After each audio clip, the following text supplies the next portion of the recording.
And this is where I always tell people, look, follow the money. It requires effort. It requires engagement, true engagement. You got to say yes. Some way, somehow, say yes. That's where the innovation comes. We cannot be complacent. Josh, you're a self-proclaimed creative troublemaker. And I love that label. He's a best-selling author. He's a capital investor. You're a tech startup leader, keynote speaker. You play a little jazz guitar, from what I understand. So first off, I want to thank you for joining us and agreeing to share your wisdom, your experience, your knowledge with the Move, Crush, Count Nation. Thank you and welcome. Thank you. Really a pleasure to be with you and excited for our conversation today. So let's jump right in so we can start sharing some of your pro tips. What I love most about what we're going to be talking about, a lot of creativity, innovation, breakthroughs. From what I understand, and you and I might differ a little bit on this, but I think we both agree breakthroughs are critical to launching your business to the next level. It's a matter of little steps or big breakthroughs, right? And so I'm going to love this, not debate, but this dialogue back and forth and discussion. But before we get started, let's dive into what your story is so the audience knows a little bit about you, where you're coming from, your background, and where your experience is.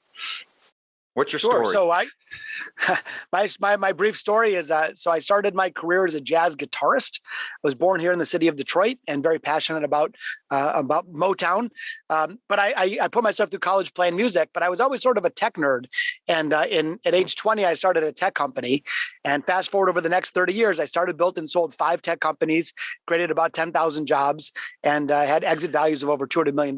So I've kind of been through the entrepreneurial journey beyond the local dry cleaner to the point where we created businesses of scale.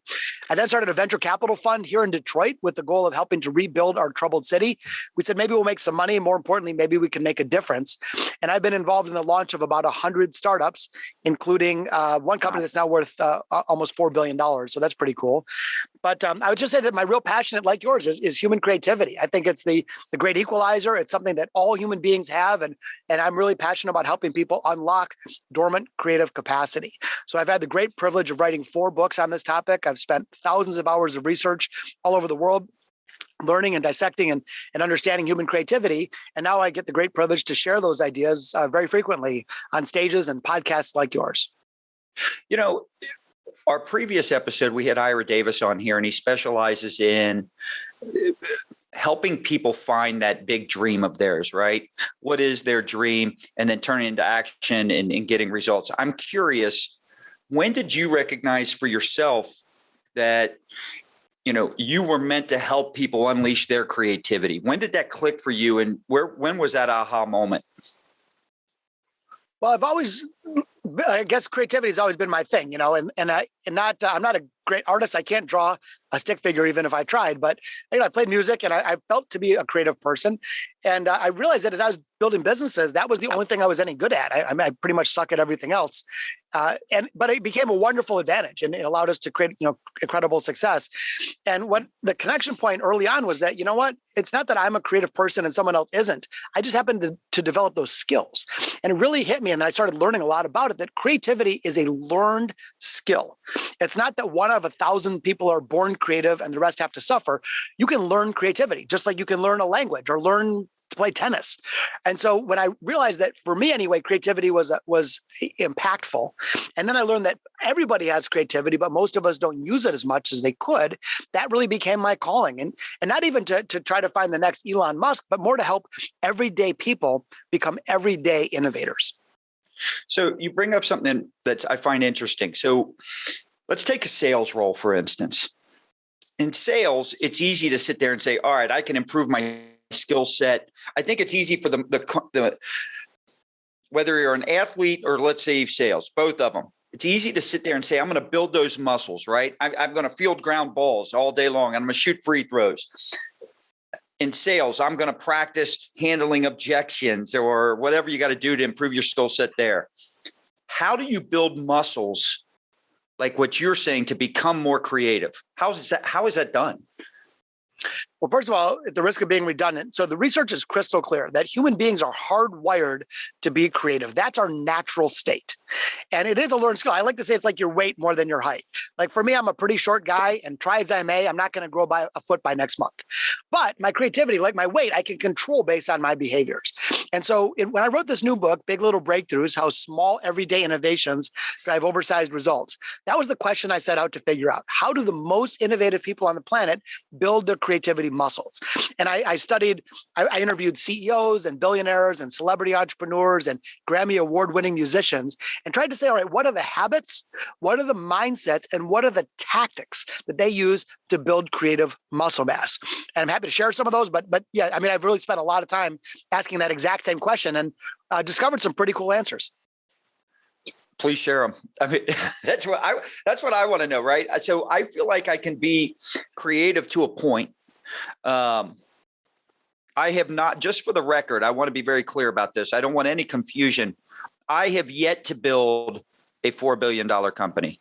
So I have not gotten there yet. So that takes a lot of creativity. It takes a lot of breakthroughs. What are some specific, what are the top 3 or 4 things somebody can do? So if they did nothing else after listening to this episode, they can walk away with and start improving that in that area. Yeah, I'll give you a couple of really very, very specific tactics. Real quickly, though, I just want to say that, we look at creativity in weird ways. It's a very limited role. So we think if someone paints, they're creative. If someone's an accountant, they're not creative. Right. And that's nonsense. It shouldn't be defined by your job title or whether you have $4 billion or you're a great single parent trying to raise a kid. Creativity can apply to in a lot of different ways in every walk of life and every box on the org chart. And I believe that the more creative we are, regardless of what our pursuit may be, the better results that we will enjoy. Okay, so back to some tactics. Oh, go ahead.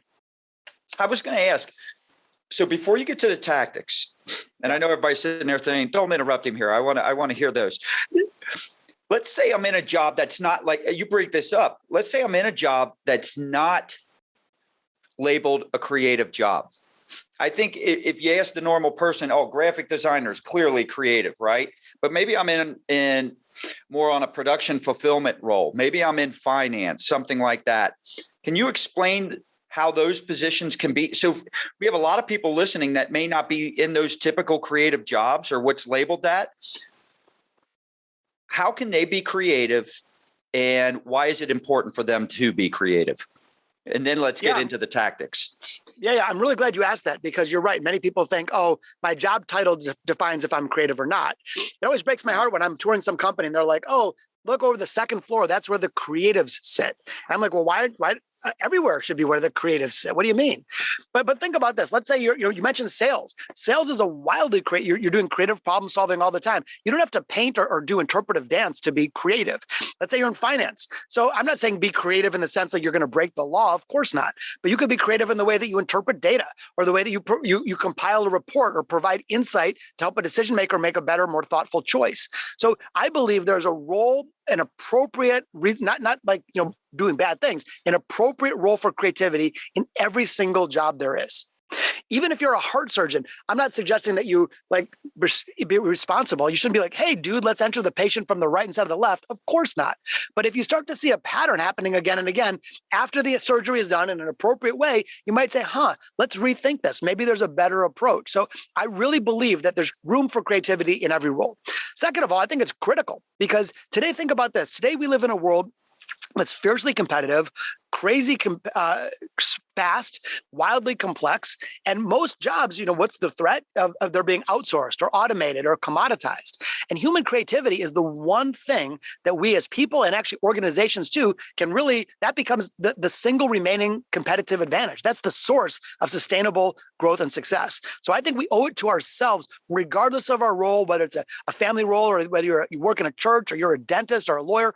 All of us can be creative, not just for the fun of it, but to drive better outcomes. All right, so let's get into the tactics. Give us some specifics. Give me your top 3 ways to build that muscle, right? So I can take out to our team here when we're done and immediately become more creative and innovative. Yeah. So in the book, I cover it in very specifically, there's mindsets, habits, and tactics. And if you're going to learn anything, you got to think about what are the mindsets, habits, and tactics. So we'll touch on each of those real quickly. So first of all, let's start with tactics. So most of us use an outdated technique called brainstorming. Brainstorming was invented in 1958. And I'm sorry, like a lot has changed since 1958. And brainstorming itself is a terribly flawed exercise because it yields mediocre ideas. In other words, we share our safe ideas, but fear creeps in the room because in brainstorming, you're responsible for those ideas. So you share your puny ideas and you hold your big ones back. A couple really fast techniques to fix that. First one, I call it role storming, R-O-L-E. Role storming is like brainstorming, but it's brainstorming in character. In other words, you're pretending that you are somebody else. So if you were taking on an actual real-world client brains challenge, but instead of brainstorming, you were role storming, you might play the role of Steve Jobs. Well, no one's going to laugh at Steve for coming up with a big idea. They might laugh at Steve for coming up with a small idea.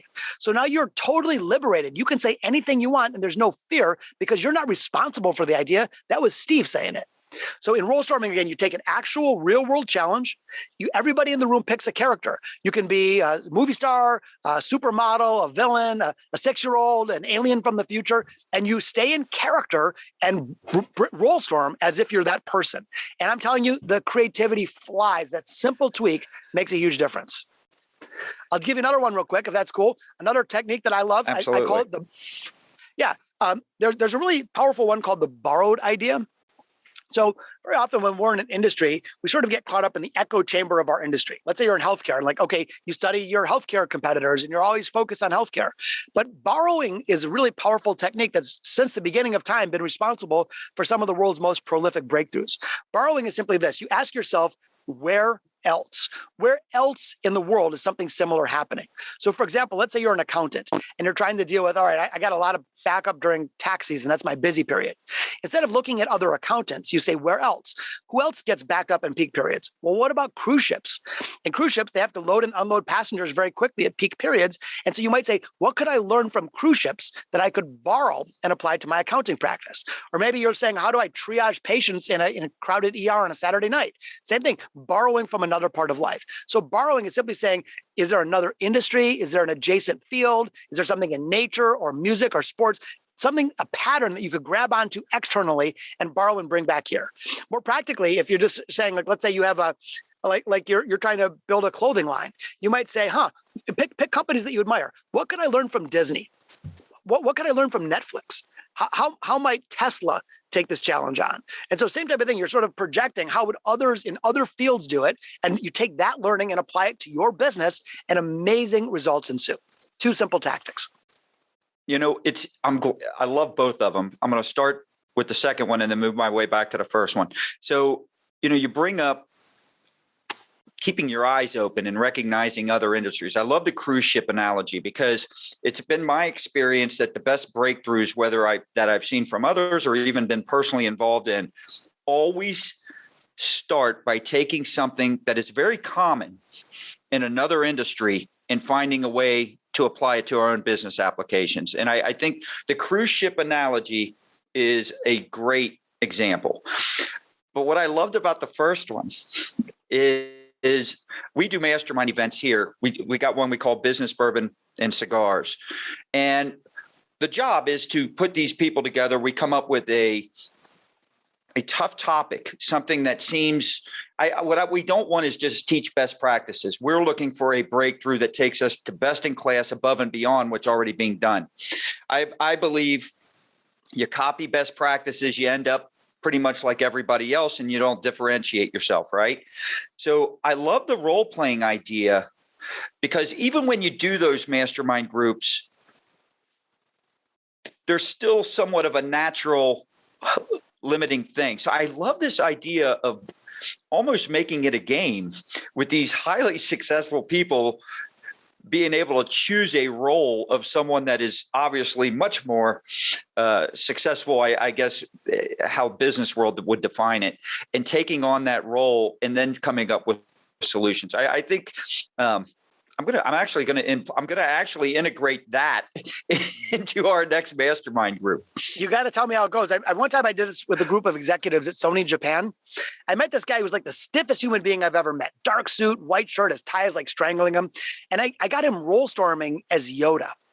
And I've never seen personal transformation like this. This dude's jacket's off, his tie's undone. He's like leaping around the room, and the whiteboards were filled with ideas. Thing is, I didn't teach him to be creative. He was creative to begin with. And that's a crucial thing. All of us are creative to begin with. But the role he was in forbid it. We put him in a new role, and this guy was liberated. By the way, it's really fun. Again, choose a villain. Choose really, doesn't have to be someone better than you. Choose someone worse than you. I've seen say, what would a zookeeper do? Just go all out, and you'll be blown away at the results. Yeah, I think that's going to be a fun thing. So not only get better ideas, but I think just the fun of it will be awesome.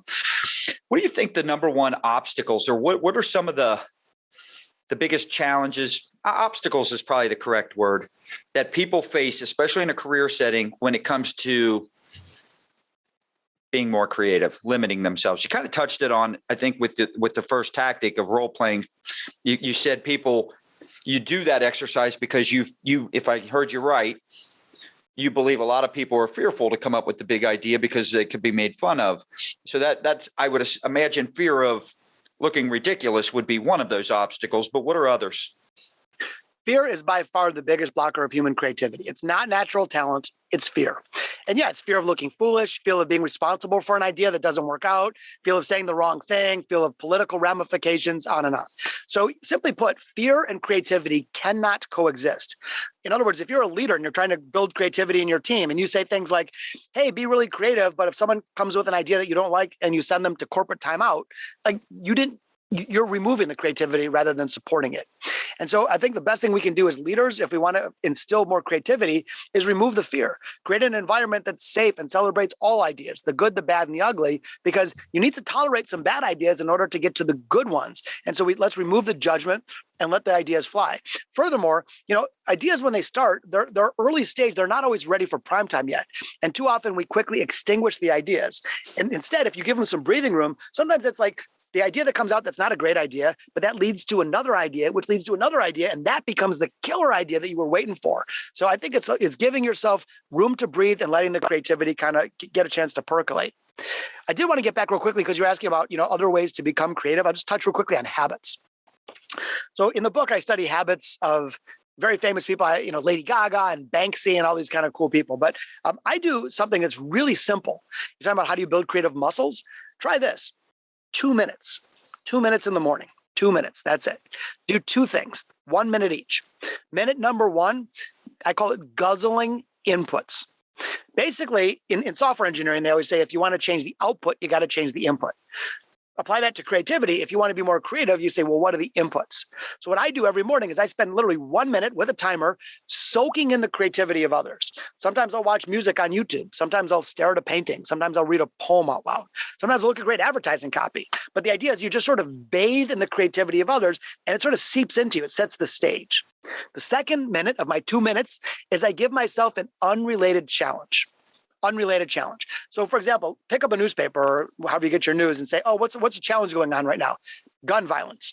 Okay, you're not going to solve gun violence in 1 minute, but the goal here is to say, what are some little teeny ways that we could improve the situation? And you might start brainstorming little teeny ideas like, oh, maybe we could have better background checks. Maybe we could, have a cooperative partnership with gun manufacturers, maybe training and education programs. And so the point is it's an unrelated challenge to you. It doesn't apply to you personally. It's not like you're trying to, hey, how can I make my marriage better? Or how can I make my own personal business better? Pick any unrelated challenge. How could I win an Olympic gold medal? Something has nothing to do with you at all.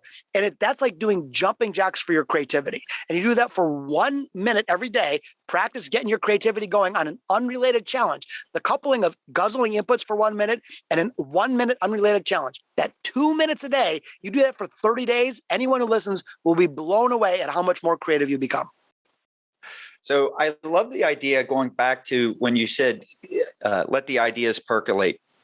This literally just happened within our agency at J&L. So I'm the CEO.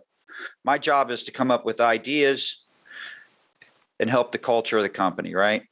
Those are my two biggest things. We have a president, Jamil Zabaneh, does a phenomenal job. His job is to take all my great ideas and actually find the one good one out of 100 that I come up with. So I come to him, I got this idea. I'm like, and I'm pumped. This is game changer. This differentiates us from all these other competitors. We got to do this, this, and this, right? We're already doing 4 of the 5 things. To add this on, it's not going to, add that much more to us from a capacity standpoint.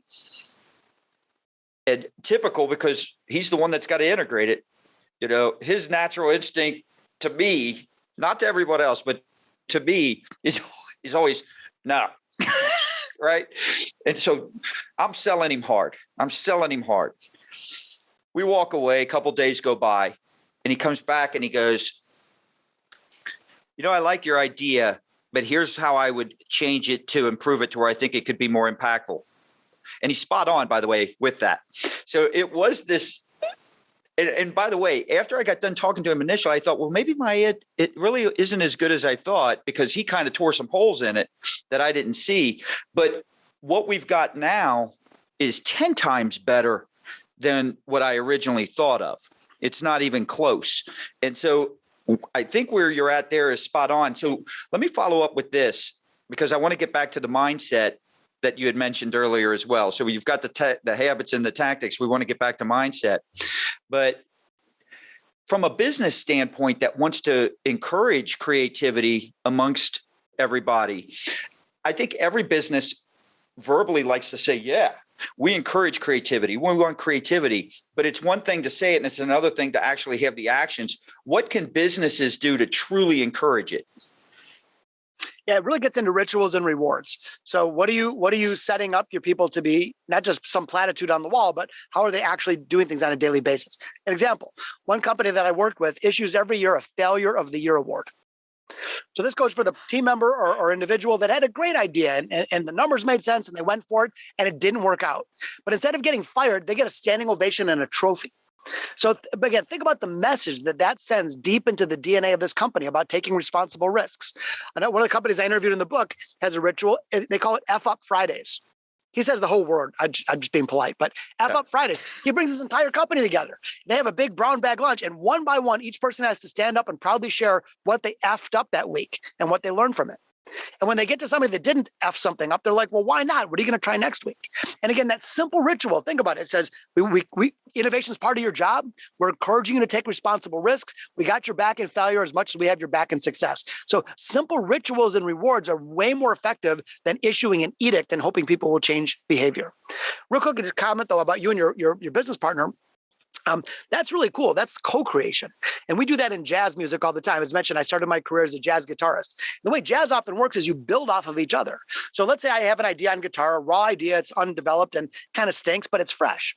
So then the bass player hears that and takes my idea and takes it to another level. And then the drummer hears the rhythm of that idea and bangs something out on the cymbal. Meanwhile, the sax player who's listening to the whole loop takes that idea to a whole different level, rips out a solo to the delight of the audience. Well, you might say, well, who created the idea? Really, we all created the idea. And it wasn't the initial idea that mattered and everything else was mindless execution. It was all of us. We all were contributors in that. And that's exactly what happened with your partner. You had an idea, but your partner built on the idea, made it even better. That collaborative creative process is just terrific. And that's absolutely what organizations and leaders should be doing. Yeah, that's great. It always fascinates me creating music, especially from a blank canvas. It always blows me away. I don't want to say I'm judging by what you've already said. I'm not going to say I'm not creative, but when it comes to the thought of that, it just blows me away how you can start with nothing and end up with not only just lyrics, but just the music that goes along with it. Just that, to me, that's about as creative as it gets. Well, it's funny, so jazz music, which is my passion, 99% of what you play is made up as you go. So if you and I were in a jazz group and we played the same song every night for 10 years in a row, every night would be different. And on the one hand, you're like, oh my God, that's all magical and stuff. It's really not. So here's the thing. Jazz music is just a conversation. And so you and I, we're sitting here, what are we doing? We're playing jazz. We're not using instruments. We're using the language, but you're not reading from a script. You're saying something, I'm building on that, you're building on me. And if we had 10 chats in a row over scotch and cigars, we would have 10 different conversations. That's all jazz is. The reason jazz musicians can do that, and it sounds magical, is because they know the language of music, just the way you and I know the language of English in this case. But really it's the same thing. It's just sort of riffing and building off of one another, having a musical conversation. And so I'm going to co-create with you and come up with a better idea. So we'll keep the cigars, but we'll switch the scotch out with bourbon since I'm from Louisville. Oh, there you go. Bourbon and cigars. Perfect. All right. So you've touched on this before, but let's go into it a little bit. I do believe that there are a lot of people out there that say to themselves, I am not a creative person. I wanted to say it right now. Like if I had to start with type music or stuff like that, I don't think I would definitely have that limiting belief, right? But I do think that carries over into the business world as well. There are plenty of people in business that sit there and say, I'm not creative. So what do you say to those people? How do you get them going? Because I think everybody wants to have innovation as part of their culture, right? And you definitely want it from more than just the most common people that always speak up. You want it from everybody. Absolutely. If you have 10 people in a company, why don't you want all 10 being creative? If you have 100,000, why don't you want all 100,000 of them being creative? Of course. But most of us don't. Most of the time it's relegated to people who wear lab coats or hoodies. And I think it should be broader than that. So what do I say to people? When people say they're not creative, I always say, like, well, why do you say that? And they usually say some really limited definition. I was never good at music. I suck at painting. I'm a terrible dancer. And so those are creative things, but that's a limited definition. So I say, like, have you ever solved a problem? Oh yeah. I said, have you ever come up with an idea in a meeting that people that no one thought of before? Oh, I do it all the time. Hey, when you're working with your kid or your nephew, like, have you ever, put a piece of Legos together in a way that no one else had done that before? Oh, I do that all the time. And so those are our creative acts. Let's widen our definition. It doesn't have to be somebody who's in the fine arts to be creative. If you solve problems, you're creative. If you have inventive thinking, really the act of creativity is just imagining something that doesn't exist yet. You don't have to play music or do dance to do that. So if you're in sales and a client throws you an objection and you overcome the objection, that's creativity right there.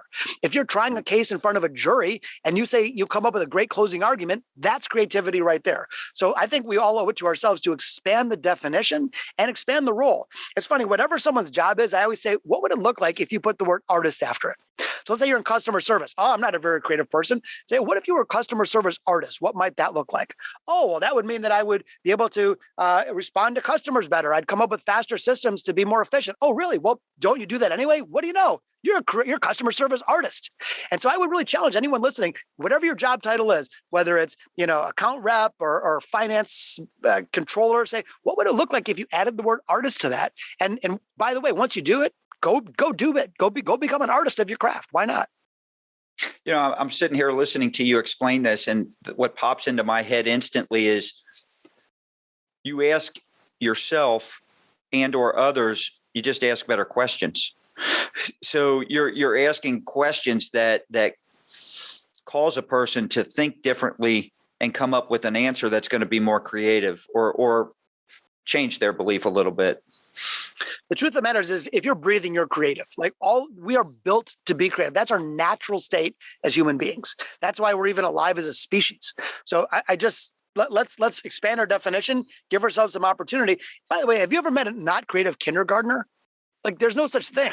So what happens is over time, our bosses and teachers, even well-intentioned, they sort of beat the creativity out of us. And so instead of growing into our creativity, we tend to grow out of it. But again, back in kindergarten, there's no such thing as a not creative kindergarten. Doesn't exist. Yeah. All right. So you're a speaker, you're an author, you're a leader of companies. You're constantly probably being asked, if you started this many companies, you're definitely being asked to come up with ideas, fresh ones.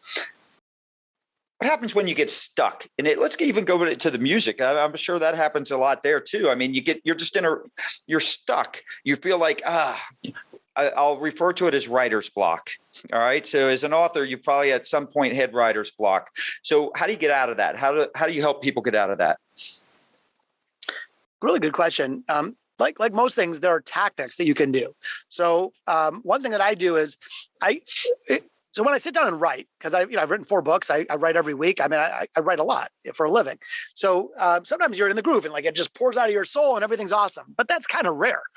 More often you sit down and you're like, oh man, I don't have anything to say. I'm staring at the blank page. So one thing I do is it's like a little 15-minute trick. So I just say, I'm not going to judge it. I'm not going to over worry about it. I'm just going to start for 15 minutes. And at the end of 15 minutes, if I'm not writing anything good, I have full permission to put it down and start another time. But 9 out of 10 times, once I'm in the groove for 15 minutes, then you start to actually, the writer's block stops. So just that little technique alone helps me. Another one I borrowed from Hemingway, it's called the Hemingway Bridge. And what he found is that he would finish a chapter. He was all proud of it. He'd go out for the night and get drunk, whatever, in Key West, and he'd come back. And then it was hard to start again with the blank page. So he did a little trick at the end. Before he went to his booze-filled evening, he would write the first 2 or 3 sentences of the next chapter. So when he came back, he wasn't starting with the blank page. He had a little starting point. And so those are a couple of tactics to get going. The other thing, though, I say sometimes is just get perspective. I was at the Berklee School of Music. 18 years old. I was studying with this master guitar teacher. And I said, how do I get to the next level? I'm at a plateau. And he's like, go feed the pigeons. And I'm like, oh, is that a new chord progression? Is that a scale? Is that a voicing? He's like, no, like go feed the pigeons. I'm like, wait, I don't understand. Did Mozart? He's like, God damn it. Get out, put the guitar down, sit on a park bench for 2 days and do nothing but feed the pigeons. So he was my guru. Like I had to do what he said. And what happened was I fed the pigeons and I came back and I had a whole different perspective on music. And so sometimes you just actually have to get away from the work and experience some other part of life and then come back to it with a fresh set of eyes. So those that know me know I'm a huge Springsteen fan, and it reminds me of his times when he would go out into the Southwest desert and get away from what he's known. And a lot of the music that comes out of him is completely different. You talk about the Ghost of Tom Joad, Nebraska, those type of albums. But those albums, it's not only that he produced those, but if you look at some of the album that followed Nebraska, which was Born USA, a lot of those songs were actually written and didn't make the cut from Nebraska. And it completely gave him, I guess it broke through for him some different stuff and opened up other possibilities. So I love what you're saying there. Let me ask you this question. So you got a ton of stuff going on. And I think there's a couple schools of thoughts on this. If you want to be extremely successful, you got to have this one thing and you really dive into it and you're extremely focused, whereas you've got a lot of stuff going on. How do you feel like that's helped you to be more creative or innovative? And is there a right formula? That's a great question. There's a raging debate on this. So Angela Duckworth, who wrote this great book called Grit, whom I adore, by the way, she's wonderful, talented professor, love her writing. And her point was, choose one thing, go a mile deep, and even if you're an inch wide, and be maniacally focused on one thing. Then a guy named David Epstein came out with a book called Range, which sort of said the opposite. He said that you actually get better instead of hyper specialization, you become better the more well-rounded you are and the more range that you have. And so I found this, I don't know that the quick answer, I don't know that there's a right answer, and it's probably some combination. But for me, what happens is my music informs my speech writing, which informs my business work, which makes me a better person in a finance team meeting. Like I like having the breadth because one thing gives ideas to the next. But I think it's different for different people and different for different lines of work. So what do you think? Obviously, you've led a ton of people, had a lot of employees. You probably had a lot of business associates that weren't employees, but you worked and co-created some things on. In your opinion, and you've been around a lot of successful people, what makes a great leader? Good question. Not what you would think. What makes a great leader, in my opinion, is so you think about a leader, someone who's like, let's think about Steve Jobs, someone who's got all the answers and they're this visionary and they're charismatic. And that's my experience, not the case. The best leaders that I've seen have the following characteristics. They're humble. They're servants, as opposed to they need every drop of sunlight on them. They are coachable and open-minded. They're execution focused. They listen and they learn from others, and they do the hard work. They're willing to do the reps day in and day out. They're not just, racing off the next shiny thing. And these are sort of opposite what you think of when you think of these titans like Mark Zuckerberg or Elon Musk or whatever. But in my experience anyway, especially backing startup leaders, it's the sometimes quiet, even understated leader who is, disciplined and open-minded and humble and coachable and kind, and their heart's in the right place and they have high integrity. Those are the people that engender far more loyalty than some big shot who's got to have all the attention. So there's a lot of best practices or business rules that are out there. What is the one rule, hard rule, business rule that you would recommend that all business leaders break?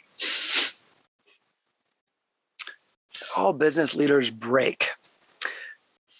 I think there's a couple actually. One is the notion of, basically go after the money. What I find is that money is often more readily achieved as a byproduct of chasing greatness rather than chasing money.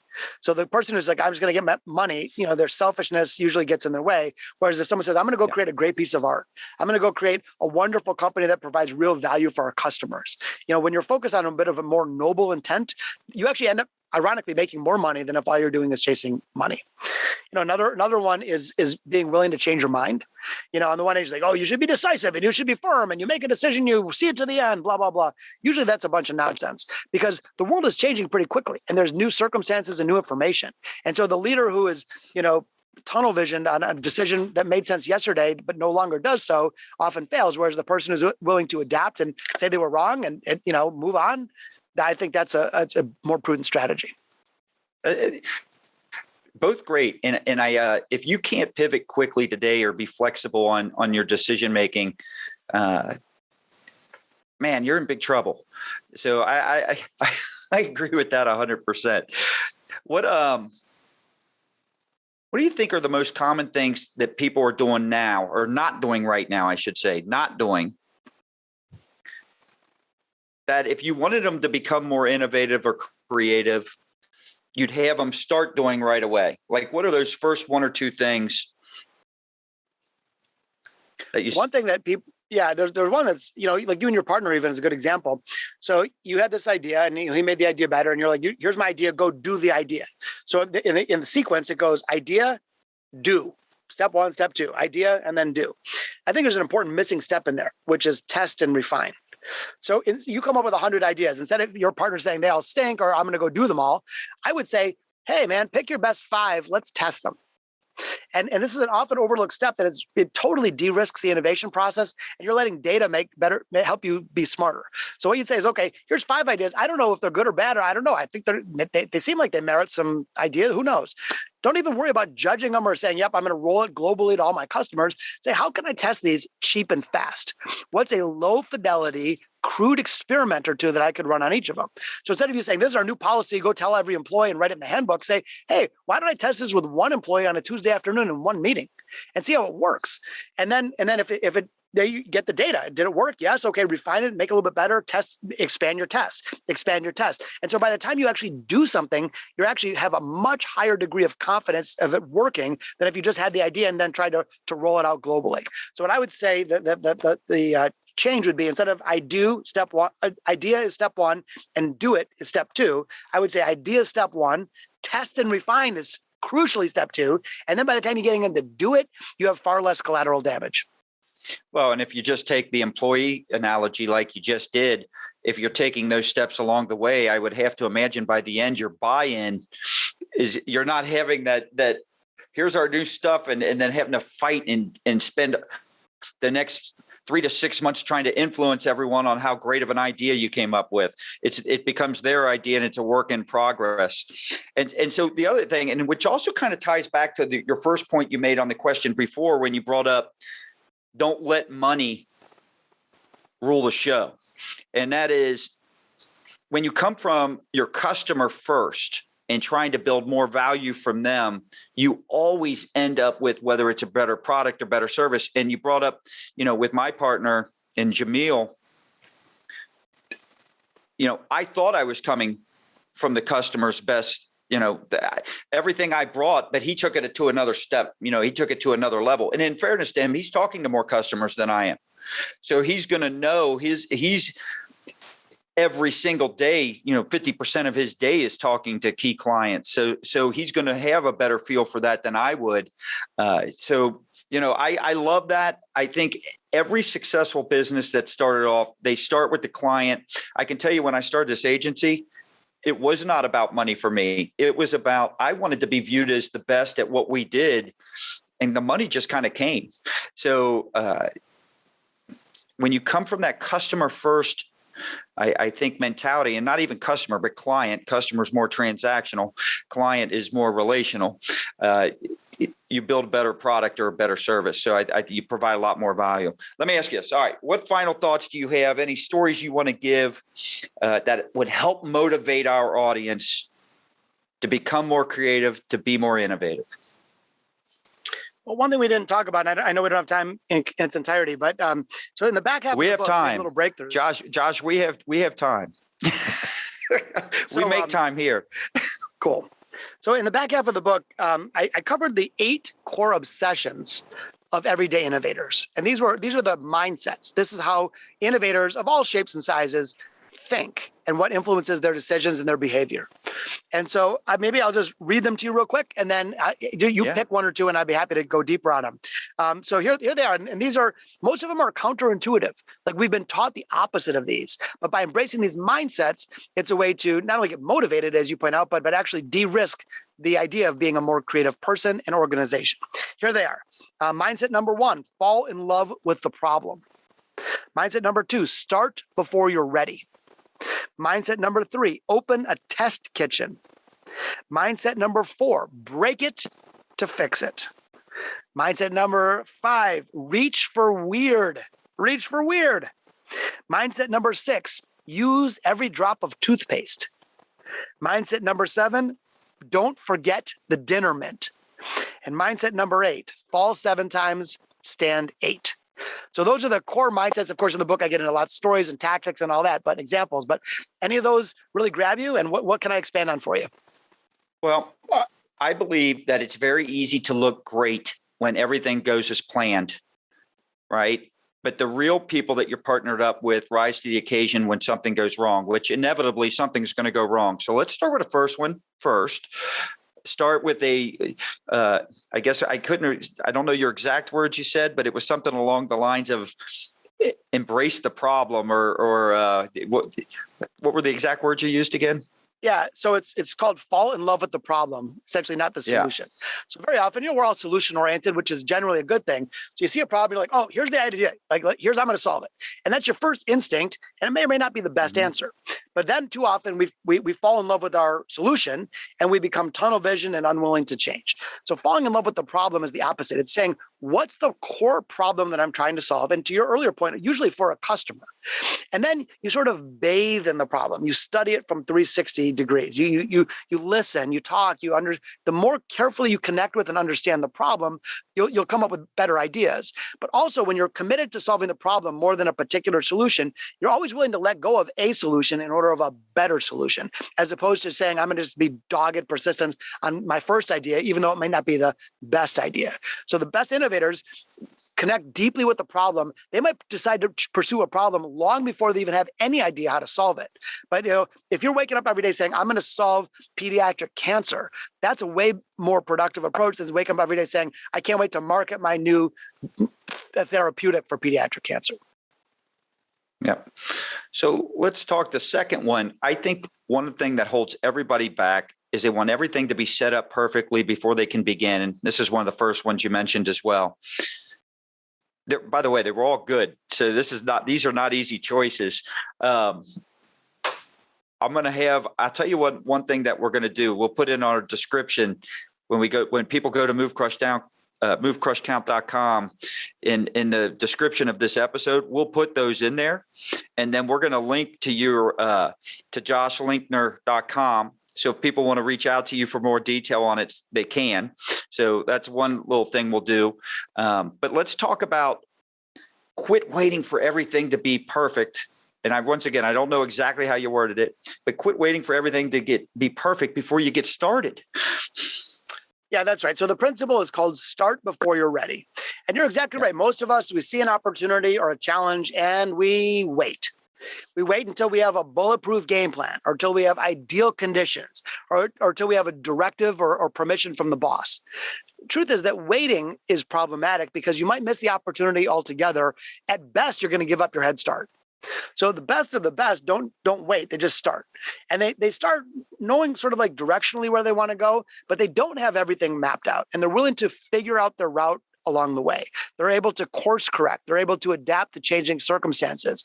And each little step of the way, they kind of readjust and reacclimate and then pivot accordingly. It's lots of little corrections rather than, having a bulletproof game plan on day one. And when you find that, it's actually liberating. As long as you're willing to move forward in the face of ambiguity a bit, it's a way more prudent approach. It's funny, one of the people I interviewed in the book is a guy named Matt Ishbia, who's a self-made entrepreneur. He's now worth about $12 billion. And he was telling me, he goes, Josh, let's say you and I both what we're going out had an idea. And let's say you waited for 6 months till it was perfect to start. And let's say I started today.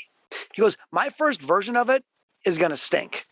My second version of it's going to stink too, but it's going to be a little bit better. My third version is going to also stink, but it'll be a teeny tiny bit better. Because by the time you start 6 months later, I'll be on my 100th cycle. And my idea is going to be way better, because I took the time to start before I was ready and adjust along the way. Well, you get feedback from whether it's depending on what you're doing, right? Customers, peers, whatever. And you're sitting there thinking, it brings up, we launched a product, once again, thought it was the greatest idea of all time, right? And it was a good idea. But once customers start using it and they start saying, yeah, this is great, but what really would make it truly great is it needs to do this, this, this, this. And like you said, that doesn't happen without doing it. We would have never thought of those ideas on our own. So once people start using things, and you just got to be quick to change and quick to fix. And I think as long as you have that type of culture where you're listening and willing to be flexible and adapt and pivot quickly, end up much better. So I love that. And plus, when you don't do anything, nothing ever happens. But your analogy on the 100th version is spot on. I love it. And one more that I'm very fond of is this notion, I call it, don't forget the dinner mint. And so imagine, you go to a nice restaurant and at the end of the meal, they'd say, oh, here's a little something, compliments of the chef. And if you ordered that little pastry off the menu, it would be good. But because you weren't expecting it, it's awesome. And it makes the meal. When you look at the overall cost structure of that restaurant, their real estate and their team and their supplies, the pastry cost them, it was a fraction of nothing, but it made a huge difference. It was a high leverage activity. So the way it applies to all of us isn't for food. The idea is that when you are delivering work for a client or a team member or on a project, if all you do is what's expected, that's not enough anymore. I would simply say this, that competence is no longer a competitive advantage. Whereas if you say, how can I plus this up? How can I add a dinner mint? And so I define a dinner mint as 5% or less extra effort or energy. And ideally a little extra creative flourish, a little twist, a little something extra. And what happens is if you do that consistently, let's say you're trying to get a promotion and there's 3 people in contention and all 3 of them you do competent work. But every time you're asked to do a project, you give a little extra more, a little something unexpected, a little extra creative thing that nobody was looking for. Guess who's going to get the promotion? No question about it. 100%.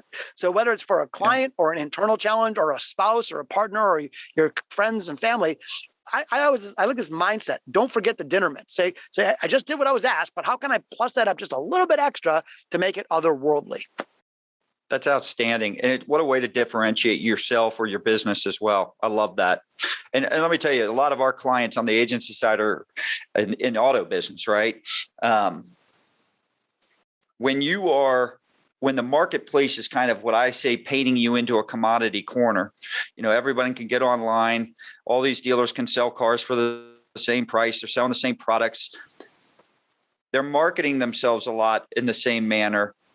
You've got to find things that differentiate you from everybody else. And auto's not the only one in that boat. I mean, it's all kinds of industries that have to struggle with the same thing. So whether you're a salesperson, you got to differentiate yourself. Whether you're a business, you got to differentiate yourself. So love that. An employee, which was your analogy, it's spot on. Right. And doing a good job is good, but for sure, do a good job. But I often ask people that. I'm saying, oh, what's different about your law firm? Or like, oh, we really care about our clients. We do great professional work. We deliver on time. And I always think to myself, good, that's awesome, but that's not enough. Today, it's too competitive. That's not enough. Competence is not a competitive advantage. I think that's going to be a quote we're going to use when we promote this episode. We'll put your face right up there, and then we're going to use that quote for you, because that's a good quote. I agree with that 100%. Love that. Thank you. So I want to thank Josh.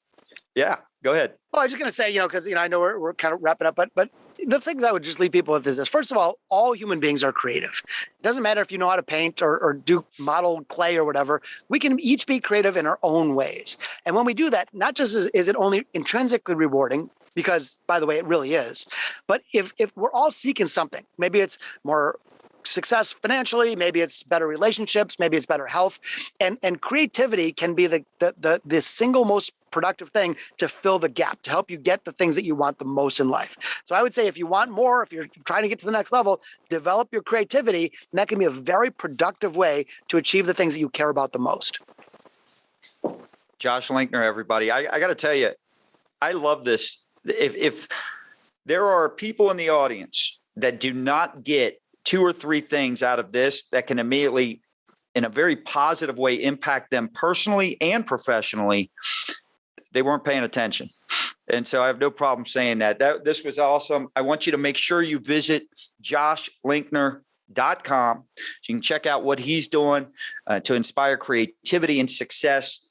Also, make sure you go and buy his latest book, Big Little Breakthroughs. You've got other best-selling books as well. What are they? I would definitely recommend this newer one because it's fresh and new and all that. So it's Big Little Breakthroughs. By the way, just real quickly, I did a site, biglittlebreakthroughs.com, and it's free, but there's a quick start guide. There's a downloadable summary of all these mindsets that we talked about. There's a whole bunch of free tactics. There's a creativity assessment. So whether you buy the book or not, I do recommend people check out biglittlebreakthroughs.com because there's a lot of valuable tools that can help you on your creative journey. We'll put that link. Well, that's the link we'll put in on Move, Crush, Count as well. So if people want easy access to it, whether they go straight to you or through us, either way, we'll put that on there. Again, I want to also thank the MCC Nation for tuning in today. Remember, you can check us out, follow us on all the social channels, whether it's Instagram, Facebook, LinkedIn, Twitter. Make sure you subscribe so you get those notifications and you're made aware of all the new and upcoming episodes. And thanks again for joining us on Move, Crush, Count. Have a great day.